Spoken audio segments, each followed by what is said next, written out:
Hey, Boomer.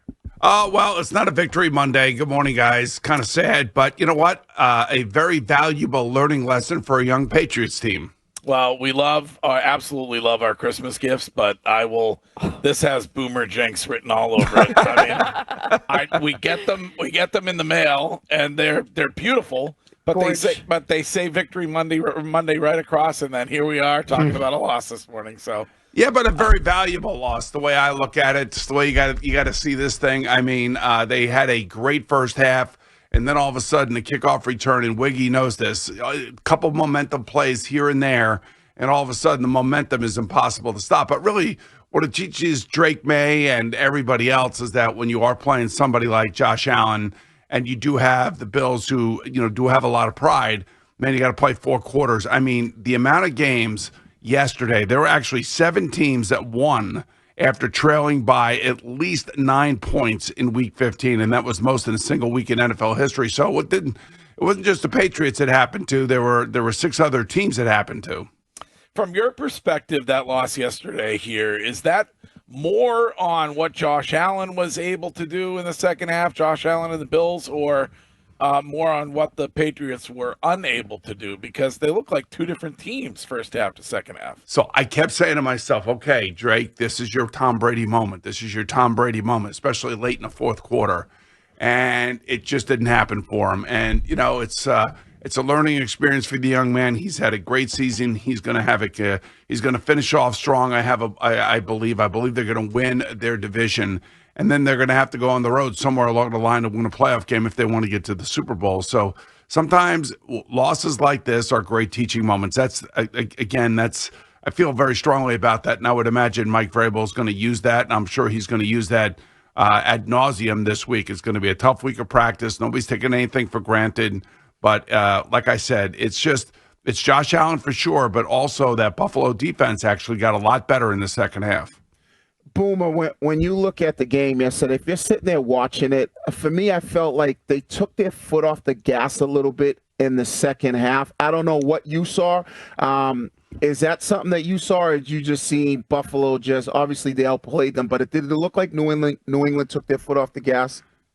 Yeah, it starts with that long kickoff return in the second half, and then all of a sudden the offense sputters a little bit. They don't gain first downs. They don't hold on to the football. And if it wasn't for the long run by Henderson, this thing could have gotten even uglier. But it's just football's a weird game. They say it's week to week in this league, and it certainly is. And to have a 10-game winning streak.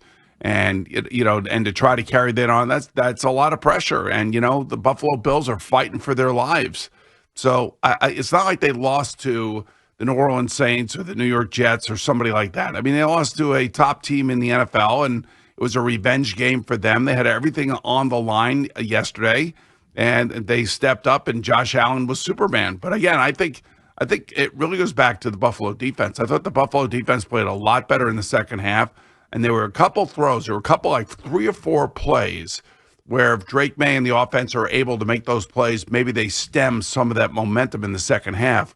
But they were incapable of doing that. And that's why sitting there yesterday watching this going, okay, Drake, come on, this is your Tom Brady moment. This is your Tom Brady moment. And unfortunately for him, in this game at least, that moment didn't arise for him. Boomer, a homer take and one that I hate to do, but the officiating in this one. Is there any blame on the officials for changing the momentum here at all? Every week we talk about this, and it's an impossible game to officiate, and there's nothing worse than a bad call or a call that goes the wrong way or somebody that sees something that after we watch it on replay didn't happen. I wouldn't. Cordy, I hate doing that because I still think that both teams benefit and they also end up, losing a call here or there as well. So I can't blame the officials. It wasn't the first thing that I thought up when I watched the game yesterday. Well, yeah, but somebody has to explain to me how a player like Marcus Jones can intercept the football and then be flagged for pass interference. Like, and then say the Bills caught it. He caught the ball. And they didn't catch the ball. I mean, it's like it's the first time I've ever seen that. really but I can say that every week, if you watch these games, every week there's something that happens for the first time. It was the Ravens the week before against Pittsburgh.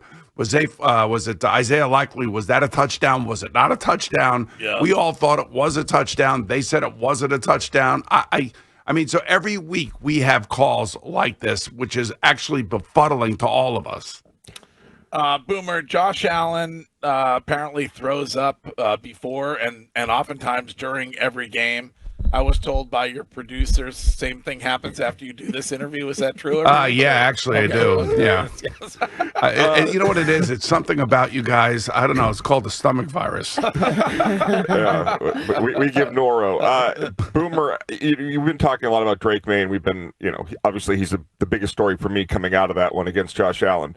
5 for 12 in the second half. Should have been 2 interceptions. The play that Poyer dropped was a horrific throw. And in the fourth quarter, 1 for 4. Yep. Passing. Are you concerned at all that the elements may be an issue for Drake Maye in New England? I'm not. He had an off half. That's basically what it was. And it was a weird game for him because he ran in 2 touchdowns. And most quarterbacks don't do that. It's great that he's capable of doing that. It's great that Josh McDaniels calls plays for him to do that. But, it was like a weird game. Like his passing statistics were very, very average, but he ran in 2 touchdowns. I don't necessarily know that he ever felt comfortable in the fourth quarter. That's it. I don't know if that's weather related or it was just a momentum change that happened in the second half. The other thing, and I was talking about this last week, and I always talk about how quarterbacks need to get themselves in the game. And you guys have seen this for 20 years with Tom Brady. You remember when he used to slam his helmet down on the sideline? He used to, get pissed off. He'd throw the Gatorade bucket. He'd do a lot of different things. And the reason he did that, it wasn't like he was mad at Bill Belichick or Josh McDaniels or any of his players. What he was trying to do is manufacture anger and emotion to get himself back into the game. And it's something that a lot of people don't realize that, sometimes you just kind of lose that edge in a game, especially when you jump out to a big lead the way that the Patriots did yesterday. So, like I said, again, a learning experience for Drake Maye for sure because he's one of the youngest guys on the team. But he should take a page out of Tom Brady's book when he gets into that second half malaise where it almost looks like he's in a daze. Throw a helmet, get pissed off, yell at somebody, and get yourself going because that, to me, looks like they were a little flat, especially in the fourth quarter. That is this week's Drake Take from Boomer, presented by your New England Chevy dealers. Together, let's drive. Boomer, I think you've been saying this for a while about how Drake Maye tends to hold the football. And if you look at yesterday's game, there were a couple opportunities in the pocket where he gets sacked by holding on to the football too long and obviously puts him in bad positions. What would you say to Drake Maye in those situations? Just dirt it, throw it out of bounds? Yeah, if you can and don't take a sack. Yesterday watching Caleb Williams as well. Caleb had a great game against the Browns yesterday, and one of the things that he did do is that he wasn't holding on to the ball. Like he was dropping his back foot and letting it rip. And, that to me shows amazing progress. I would say that Drake looked a little bit hamstrung yesterday, not meaning that his hamstrings were hurt, but maybe his brain was in brain lock mode or something. And it does happen to quarterbacks. And sometimes we just hold on to the ball. And these young guys, it's the youthful inexperience of not realizing that you can live to play another day. That's why guys like Tom Brady, Peyton Manning, Brett Favre, they would all take sacks or they would throw the ball away when they realized that something wasn't going to materialize downfield. But that comes with time. It comes with experience. And if you ask me about Drake Maye's performance this year, I give him an A+. Yesterday, probably a B-, if not a C, especially with the second half. But the first half, he was Drake Maye, the guy that we know, the guy that can move and run. The second half was a guy that looked like he needed to get angry at somebody and get mad on the sideline and get a little bit of emotion going, which unfortunately he did not. Boomer, with Mahomes going down yesterday, was that the last time we're going to see he and Travis Kelce out together on a field? I would think so. I would think that this is probably I feel like it's Travis's last year. I feel like this was the year that Kansas City gave Travis for all that he had done for that team. You know what I mean? Like they They kept him this year. They're going to have to retool around Patrick Mahomes. I don't know when he's going to be back. I mean, it's just amazing that, we're not going to have a playoff without we're going to have playoffs without Patrick Mahomes and Joe Burrow. And by the way, the Bengals' performance yesterday was like the midweek press conference that Joe Burrow had. It's like the entire team took on the personality of Wednesday. Joe Burrow just was having a mental meltdown. Well, question of the week for Boomer is brought to you by McFarland Energy, the region's most dependable provider of home heating oil delivery and expert HVAC services at McFarlandEnergy.com. If you could on this one, grandpa to grandpa, what did you make of the performance of Phillip Rivers? I thought it was amazing. But here's the story behind the story. So Phillip, I think, has 10 kids, right? It's up there. Yeah, it's either 10 or 11. I think it's 10. I think he also obviously he has a grand baby as well. So he comes back to play 5 years after he's out of the league. And if you're out of the league 5 years, you lose your benefits. You get 5 years of free benefits. But if you come back, that clock starts over again. So now he gets his insurance benefits back for the next 5 years, which are essentially free as an NFL player. So he's frugal. He's like he's a frugal guy.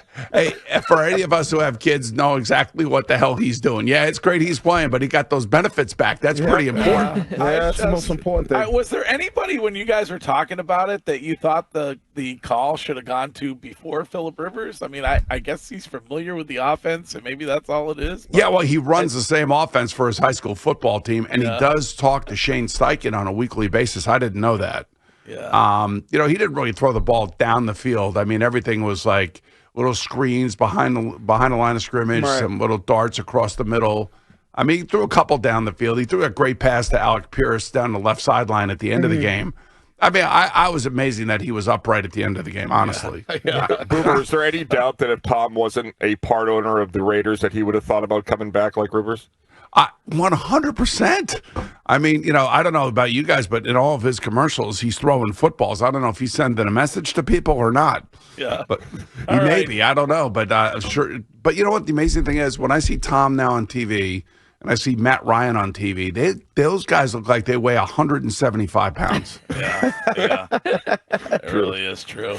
All right. Well, unlike you guys who collectively, except for you, Courtney. Courtney looks great. I'm getting up there with this. You guys that's why they call you guys a ton of fun. Curtis looks great. Wiggy and I have let ourselves go a bit. But I'm down like 30 pounds, 40 pounds. Don't try to put me in your category. GLP. Just keep saying that to yourself. What's it coming off the head? Whatever you got to do to get there, Boomer. Yes. All right, guys.